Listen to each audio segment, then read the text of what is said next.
안녕하세요. 반갑습니다. 비트코인 뉴스 팡입니다. 비트코인 변동성 지수를 통한 기술적 분석. 저번에 100% 상승을 했던 그 중요한 지표 같이 한번 나눠보도록 하겠습니다. 도움이 되시다면 좋아요, 구독, 댓글 달아주시면 감사하겠습니다. 우선 정리를 하자면 글로벌 통화 시장 M2와 그리고 비트코인의 통화 가치 상승과의 연관성 같이 보도록 하고요. 그리고 비트코인 통화 가치 하락 시대의 유일한 대안 이더리움의 격차 확대라는 기사와 그리고 미 백악관 고문 정부 비트코인 추가 확보를 위한 창의적 방안 모색 중이다라는 기사가 있습니다. 그리고 금이 결제 자산 되면 비트코인도 오른다라는 내용이 있고요. 이재명 싱크테크의 토큰 증권 인사 합류라는 기사들도 있고요. 모건 스탠리 투자자들 시장에 여러 번 속을 준비해야 된다라는 기사도 있습니다. 자, 그러면 본격적으로 시작을 해보도록 할게요.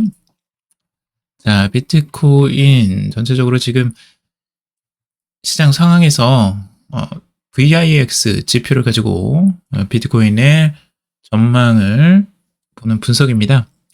이 VIX라는 건 이제 변동성 지수라고 한글로 해석을 할 수가 있는데, 변동폭이 이제 높을수록 이 지수가 높아지는 단순한 지표입니다. 그래서 지금 현재 변동폭이 얼마나 되는지를 이제 VIX를 통해서 알 수가 있는데, 이게 비트코인과 이제 가격과의 상관관계가 이제 역의 상관관계라고 할 수가 있는데, 과거에 여러 번 이제 이런 역의 상관관계를 이제 나타낸 적이 있습니다.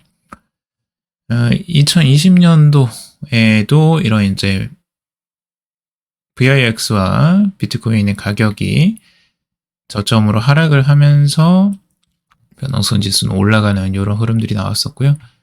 그래서 이 아래는 이제 BTC와 이 변동성 지수의 상관관계를 이야기를 하는 건데, 이렇게 이제 하락을 했다라는 거는 비트코인은 이제 떨어지고 변동성 지수는 높아질 때를 이야기하는 겁니다.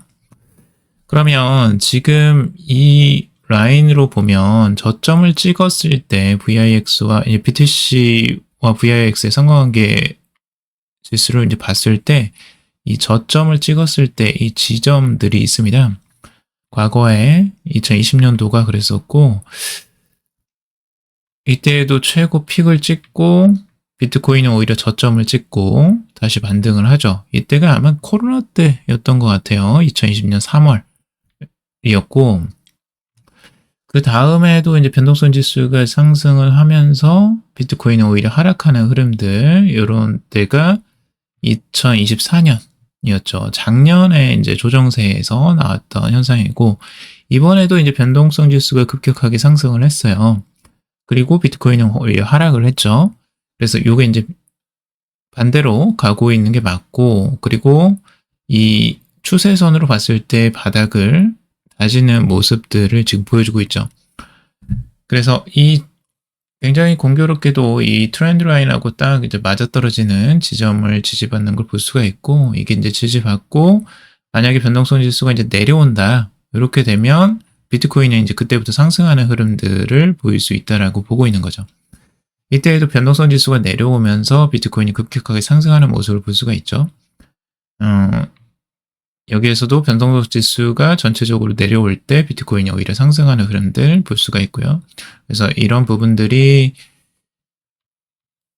비트코인의 이제 주요적인 이제 상승 요인 영향을 어느 정도 줄 수 있다, 지표로 활용할 수 있다라고 보는 거고요.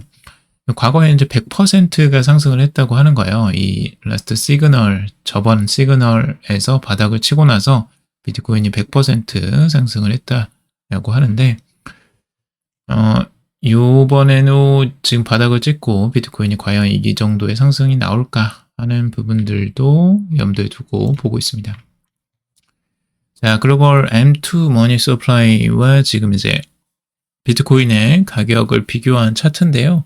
이 보시면 재미있어요. 지금 최근에 이제 M2 글로벌 통화 공급량이 증가하는 추세를 보면 진짜 급격하게 상승하는 모습을 볼 수가 있는데, 그에 비해서 이제 비트코인은 아직까지 그걸 따라가고 있지는 않죠. 이게 보통은 이제 선행지표예요. 그러니까 글로벌 M2 같은 경우는 먼저 이제 통화량이 급증하면 그 다음에 그 통화량 급증한 것들이 이제 자산으로서 이제 비트코인을 매입하는 쪽으로도 유입이 되기 때문에 비트코인의 가격 상승에 후행적으로 이제 따라가게 되는 거죠. 이 M2를. 그래서 이런 부분들을 이야기를 하고 있는 거예요. M2가 이제 폭등하고 있다. 그렇기 때문에 비트코인도 그런 영향을 받을 것이다. 라고 해석하는 기사입니다.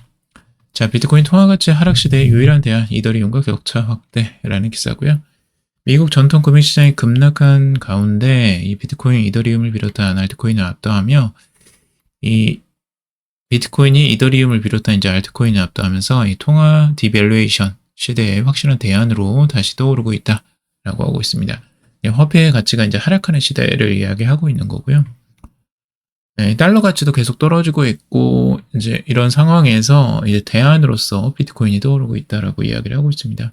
뉴욕 디지털 투자그룹의 글로벌 리서치 총괄 그렉 폴라로는 전통 시장이 무너지는 와중에도 암호화폐 시장은 놀라울 정도로 안정적이다. 특히 비트코인이 이더리움과 격차를 확실히 벌리고 있다라고 분석을 하고 있습니다.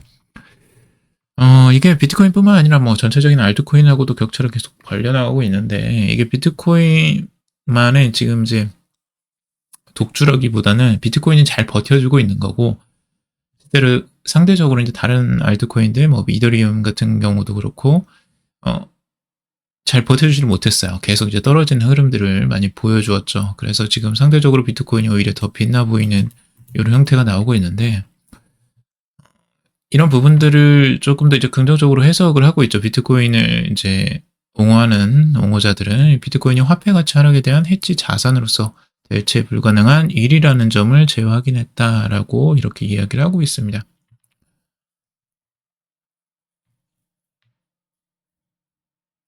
그래서 기존 금융시장과 달리 암호화폐가 이번 하락장에서 극단적 스트레스를 받지 않았다는 점을 보여준다.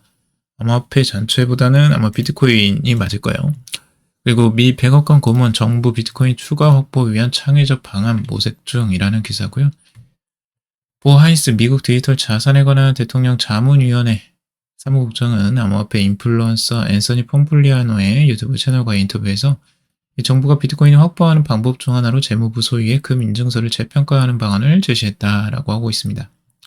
하이스는 이 방안을 프로 암호화폐 입장을 가진 시시아 루미스 상원의원이 처음 제안했다라고 하고 있는데 이 내용은 과거에도 한번 언급을 해드렸었죠. 그래서 금 인증서 1865년부터 1933년까지 미국 정부에서 사용된 대체 화폐였는데 특정한 양의 금 보유에 대한 소유권을 증명을 하고 있습니다. 그래서 하이스에 따르면 재무부가 소유한 금 인증서는 현재 약 온수당 43달러로 평가를 받고 있으나 현재 금 가격은 약 3,100달러에 맞춰서 재평가할 경우 추가 자금을 확보할 수 있으며 이를 통해 비트코인을 매수할 수 있다라고 하고 있습니다. 와, 43달러예요. 이 차이가 어마어마하죠. 그래서 루미스 상원의원이 2025년 비트코인법은 매우 흥미로운 아이디어다. 이를 통해 금 인증서를 재평가하고 추가로 확보한 자금으로 비트코인을 매입할 수 있다. 이는 비축 자산으로 사용될 가능성이 있으며 현재 국회 의사당에서 해당 법안의 공동 발의자를 모색 중이다라고 말을 하고 있습니다. 그러니까 금의 현재 시가로 이제 재평가를 해서 그 차액으로 이제 비트코인을 매입하겠다라는 계획인 거예요. 그래서 이런 계획들이 이제 실현된다면 이제 세금을 더 걷는, 그러니까 세금으로 비트코인을 산다라는 그런 이제 그런 것들을 비껴나갈 수가 있는 거죠. 그래서 이런 부분들도 방법들도 있다. 그래서 이런 것들이 추진된다면 뭐 비트코인 매입에 미 정부에서 매입하는 부분들이 좀 긍정적으로 흘러갈 수도 있을 것 같고요.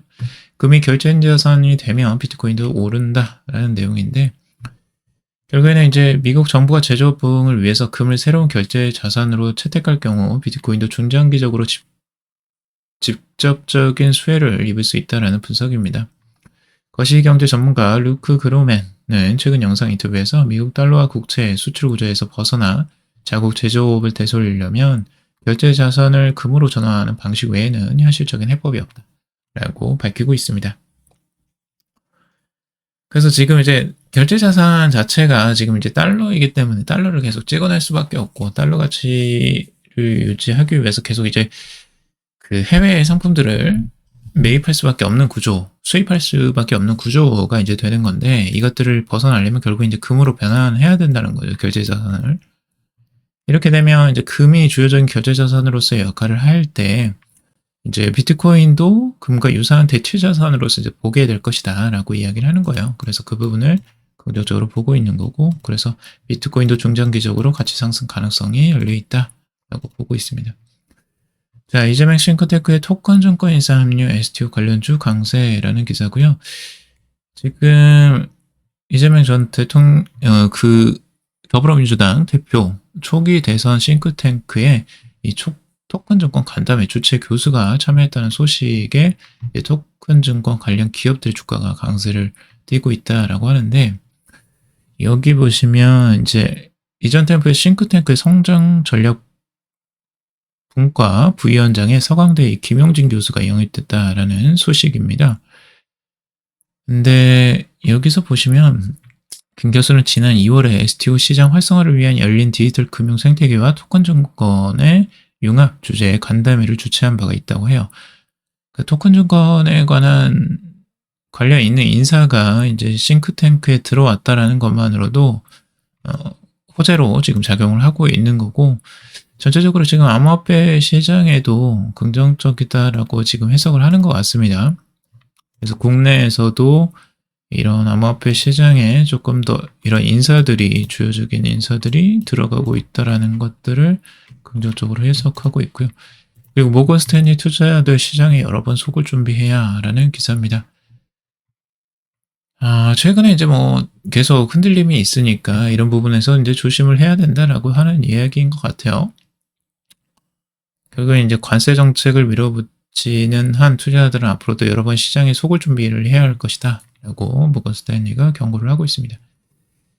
현재 투자자들이 직면한 수많은 도전 과제 중 특히 두 가지가 시장 대응을 어렵게 만들고 있는데, 하나는 미국 행정부의 무역 정책에 어떤 마스터 플랜이 있는지 파악하는 것이고, 다른 하나는 그 계획이 얼마나 자주 바뀔 수 있을지 예측하는 것이라고 지적을 하고 있습니다. 계속 바뀌죠. 근데 전체적인 기조는 제가 말씀드렸지만 이제 합의적으로 갈 거라고 중장기적으로는 보고 있고요. 계속 이렇게 뭐 싸울 수는 없어요. 싸우다가는 계속 이제 트럼프 자체도 이제 굉장히 위험한 상황에 몰릴 수 있기 때문에 그것들을 어느 정도 이제 합의를 볼 가능성들이 있다고 보여지고, 그러면 이제 지금 혼란한 기에서 이제 안정화로 이제 결국 갈 수밖에 없다라고 생각을 합니다. 중장기적으로는 이제 그런 흐름들을 잘 읽을 필요가 있고, 지금 현재 이제 여기 저항선 50일 이동평균선에 계속 이제 걸려있는 모습입니다. 아직 여기를 뚫지도 못하고, 그렇다고 이제 내려가는 것도 아니고, 근데 이제 버텨주는 형태들을 지금 보여주고 있어요. 여기서 한번 상승하는 흐름들이 나와주면 참 좋겠는데, 우선 뭐 하락했다가 뭐 다시 반등을 할지 어떨지는 좀 더 지켜봐야 될 것 같습니다. 단기적으로 어느 방향으로 갈지는 전혀 예상할 수가 없네요. 자, 오늘 여기까지 정리해봤습니다. 여러분들 도움이 되시길 바라고, 도움이 되셨다면 좋아요, 구독, 댓글 달아주시면 감사하겠습니다. 투자에 관련된 정보들 참고사항일 뿐이고 조언이 아니니 투자하실 때 여러분들 스스로 꼭 판단하시고 결정하시기 바라겠습니다. 금일도 방송 들어주셔서 감사합니다.